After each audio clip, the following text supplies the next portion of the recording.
उन्होंने जो कहा पब्लिसिटी की बात, तो मैं तो गांव-गांव घूम रहा हूं। तो अगर हमको पब्लिसिटी करना होता तो पटना में बैठ के रोज़ प्रेस वार्ता कर रहे होते। हम तो गांव-गांव 100, 200, 500 लोगों के साथ पैदल चल रहे हैं। ये पब्लिसिटी तो है नहीं।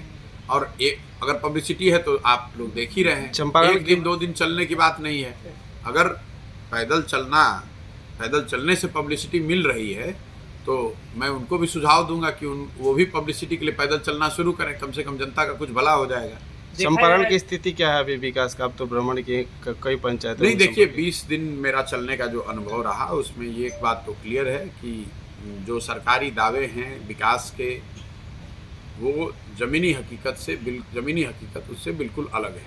चाहे वो पलायन की समस्या हो, शिक्षा की व्यवस्था हो, कृषि के किसानों की स्थिति है, महिलाओं की स्थिति है, दलितों की स्थिति है।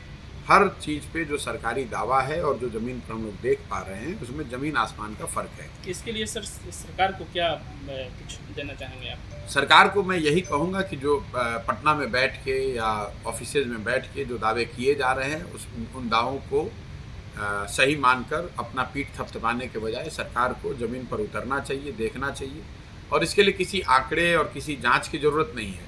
जब आप रोड पर चलते हैं तो 50 लड़के जो सामने चल रहे हैं, छोटे छोटे बच्चे जो दौड़ते हैं, आप देखिए कितने बच्चों के बदन पे कपड़े हैं। आप सिर्फ ये देख लीजिए, विकास का दावा आपको वहीं दिख जाएगा। आर्थिक विकास कितना है लोग परिवारों का वो आपको दिख जाएगा।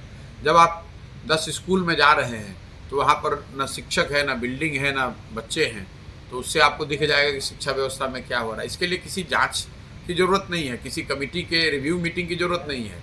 आप जब गाँव से निकल रहे हैं तो बिना गमछा बांधे हुए आप गाँव से निकल नहीं सकते, इतनी गंदगी है। तो शौचालयों की स्थिति आपको दिख जाएगी। जब आप गांव से निकल रहे हैं तो आप देख रहे हैं कि एक भी नल के जल की योजना की टंकी, पाइप और नल वो एक जगह नहीं है, वो कारगर नहीं है। तो आपको दिख जाएगा कि आप जो दावा कर रहे हैं और जो लोग बता रहे हैं, अफसरशाही इतनी हावी है, अफसर सरकार चला रहे हैं। सरकारी जो पॉलिटिकल भूमिका है, जो जनता के चुने हुए प्रतिनिधि हैं, उनकी कोई ज़्यादा भूमिका है नहीं। जो लोग भूमिका अपनी तलाश रहे हैं या भूमिका थोड़ी बहुत जिनकी है वो इसलिए है कि वो इससे पैसा कमा रहे हैं।